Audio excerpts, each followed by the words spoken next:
नाज़रीन गिरामी अस्सलामु अलैकुम वरहमतुल्लाहि वबरकातुह। सीधी बात के ताज़ा तरीन प्राइम टाइम में आप लोगों का इस्तकबाल है। नाज़रीन गिरामी, मैं अंसार अज़ीज़ नदवी इस वक्त आप लोगों के सामने कुछ अहम तरीन ख़बरें, कुछ वायरल वीडियोस और कुछ तनकीदी तज़्ज़िये लेकर के हाजिर हुआ।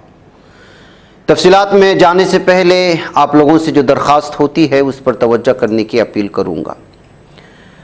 नाज़रीन गिरामी, एक आदमी कितना झूठ बोल सकता है और किस हद तक झूठ बोल सकता है और क्या क्या बोल सकता है। गाज़ा पट्टी में रमज़ान के महीने में जालिम दहशतगर्द सेहूनी दरिंदों ने जो तबाही मचाई और भूख और प्यास के साथ साथ जो क़यामत से पहले क़यामत का मंजर देखा गया वो आप लोगों के सामने है और सारी दुनिया इस बात को देख रही थी पूरे रमज़ान में क्या कुछ हो रहा है जालिम सेहूनी दहशत दरिंदों की जानिब से।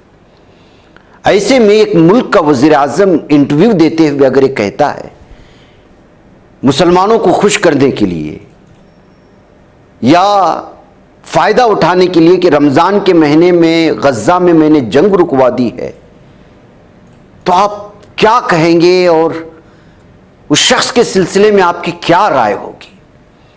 जो लोग वीडियो बना कर के शेयर करते हैं कि भारत में इस कदर जो है झूठ बोलने वाले पीएम को नहीं देखा गया, तो शायद वो गलत नहीं होगा। लोकसभा इंतखाबात के दरमियान वज़ीर आज़म नरेंद्र मोदी जिस तरह से इंटरव्यूज में उनके चेहरे ऐसे नजर आते हैं, लगता है कि जो है मुसलमानों के सबसे करीबी हैं। और जब इंतखाबी रैलियों में जुलूस में बयान करते हुए ऐसा महसूस होता है कि दुनिया में सबसे बड़े दुश्मन इन्हीं के, मुसलमान इन्हीं के हैं। दो चेहरे इस वक्त भयानक तौर पर निकल करके पीएम मोदी साहब के इस वक्त सामने आ रहे हैं। उनके हालिया बयानात की वजह से इनके खिलाफ इसी तरह के तबसरे इस वक्त सोशल मीडिया में आ रहे हैं। अब देखिए, एक बड़े चैनल को इंटरव्यू देते हुए मुसलमानों पर अपने बयानात की सफाई देते हुए रमज़ान के महीने में उन्होंने गज़ा में बमबारी को रुकवाने की कोशिश की थी, इस बात का दावा किया है।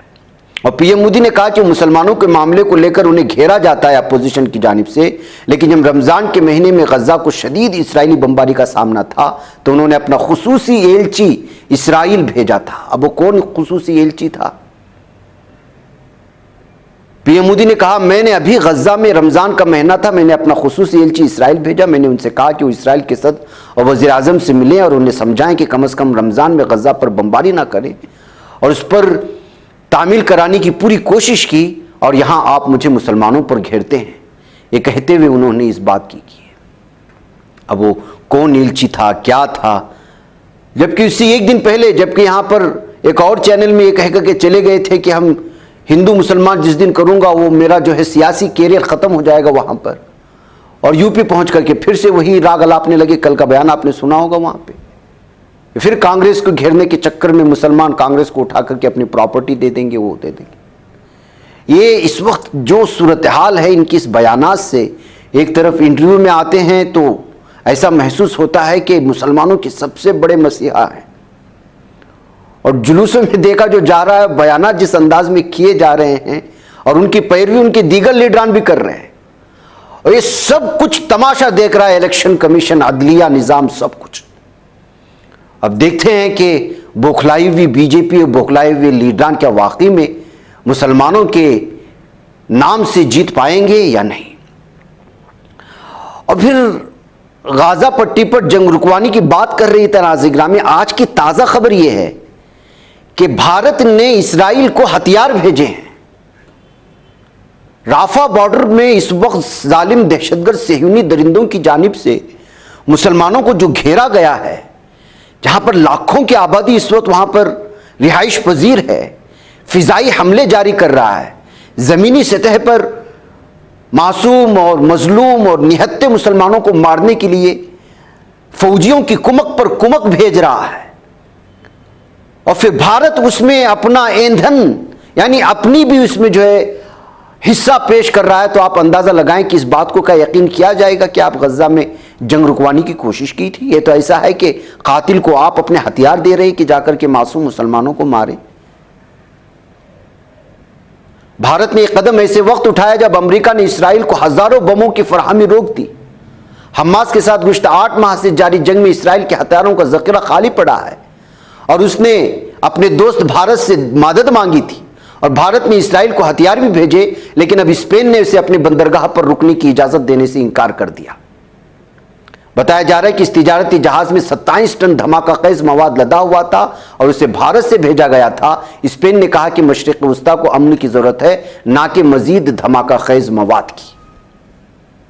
यानी स्पेन ने अपने बंदरगाह पर भारत के उस जहाज को रोका है जिसमें उन्होंने हथियार इसराइल को भेजा था, और यहां के पीएम इस बात का दावा कर रहे हैं कि वो गजा की पट्टी के मुसलमानों को मारने के लिए इसराइल को रोका था रमजान के महीने में। एक किस कदर दुगली पॉलिसी है, आप अंदाजा लगाएं। कातिल को मारने के लिए हथियार भी दे रहे हैं और दावा भी कर रहे हैं कि हम जो है ना मारें, ये भी कह रहे हैं। ये नाज़रीन गिरामी इस वक्त झूठ का और जिस तरह से जो है एक अजीब व गरीब किस्म की बहुत ही गंदी सियासत इस वक्त जो हो रही है भारत में हो या बैरून भारत में, उसकी ताज़ा मिसाल है। डेनमार्क के परचम वाले इस जहाज को उसकी बंदरगाह पर रुकने की इजाज़त देने से स्पेन ने इनकार कर दिया है। बताया जा रहा है कि जहाज भारत से भेजे गए 27 टन धमाकाखेज मवाद से लदा हुआ था और वो उसको बाकायदा जो है भारत से भेजा गया था इसराइल के लिए। लेकिन स्पेन ने साफ और वाज़ेह तौर पर कहा कि अब मशरिक़ वस्ता में अमन की ज़रूरत है, हथियारों की नहीं, कहते हुए उस जहाज़ को रुकने की इजाज़त नहीं। नाज़रीन गिरामी, ममता की धमकी आई है और कहा है कि मैं बीजेपी से बदला ज़रूर लूँगी। इंडिया गठबंधन के लबो लहजे में हर आने वाले दिन सख्ती आती जा रही है और बीजेपी को इसी अंदाज में जवाब भी दिया जा रहा है। वो जिस तरह से जो है इस वक्त अपोजिशन लीडरान पर हमले करने की कोशिशें हो रही हैं, उनको घेरने की कोशिश हो रही है बीजेपी की जानिब से।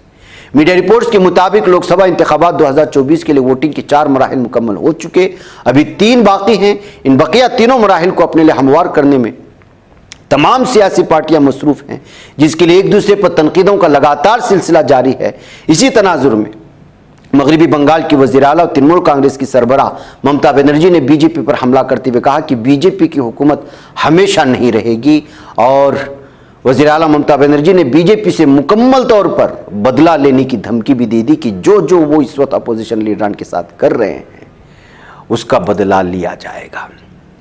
नाज़रीन गिरामी, एक बार फिर अरविंद केजरीवाल ने पेश क़यासी करते हुए कहा है कि बीजेपी अगर लोकसभा इलेक्शन जीतती है तो न सिर्फ SC/ST का रिजर्वेशन खत्म कर दिया जाएगा, बल्कि योगी आदित्यनाथ को उत्तर प्रदेश के चीफ मिनिस्टर के ओहदे से भी हटा दिया जाएगा।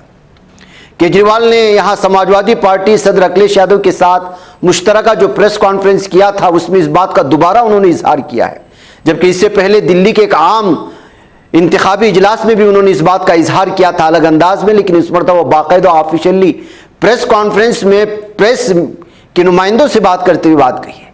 बीजेपी अगर इलेक्शन जीतती है तो चीफ मिनिस्टर योगी आदित्यनाथ को 2 महीने के अंदर यूपी के CM ओहदे से हटा दिया जाएगा।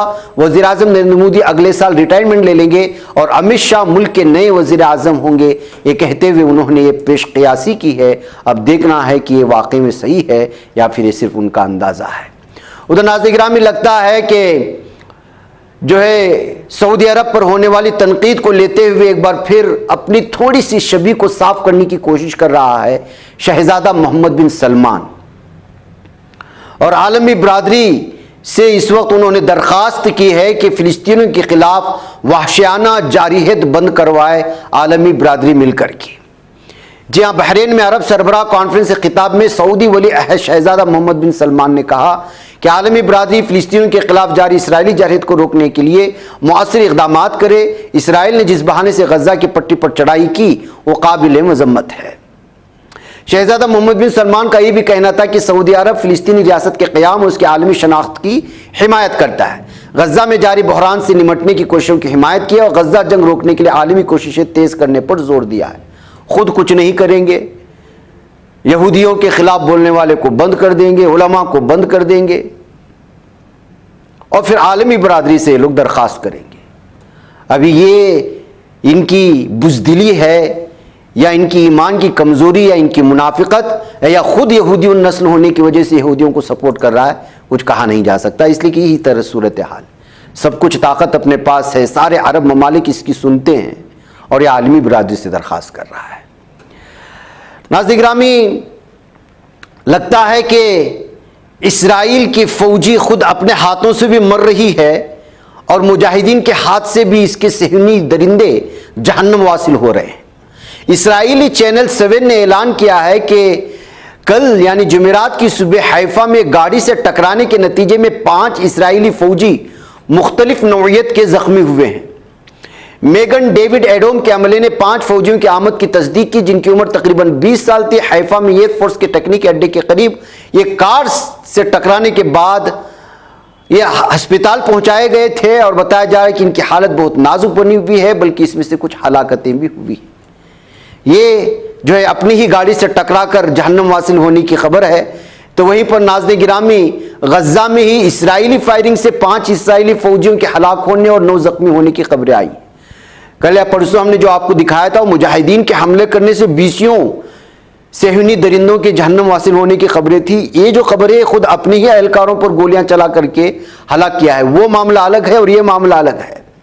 गुज़िश्ता रोज रफा में इस्राइली फौज ने अपने एहलकारों पर टैंकों से शीलिंग की, जिसके नतीजे में 5 इस्राइली फौजी जहन्नम वासिल हुए और 9 बुरी तरह से जख्मी। इससे कबल इस्राइली फौज ने एक बयान में ऐलान किया था कि उसके 5 फौजी शमाली गजा की पट्टी में मारे गए हैं।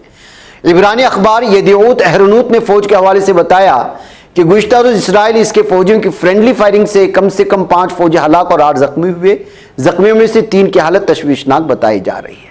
तो नाज़रीन गिरामी, ये सूरत हाल है इस वक्त गजा की पट्टी की। बहकर मुझे यहाँ पर इजाज़त दें, इंशाल्लाह फिर आप लोगों से मुलाकात होगी। अस्सलाम वालेकुम रहमतुल्लाहि व बरकातहू। ये बच पाता है कोई सहाफ़ी की निगाहों से, मिलाता है ये लोगों को मोहब्बत की पनाहों से।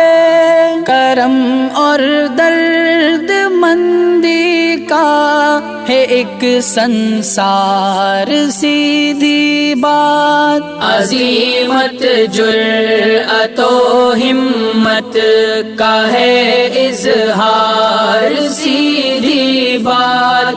अज़ीमत जुर्अतो हिम्मत का है इज़हार सीधी बात। ये चैनल हक निगर बनकर कुचल देता है फितनों को।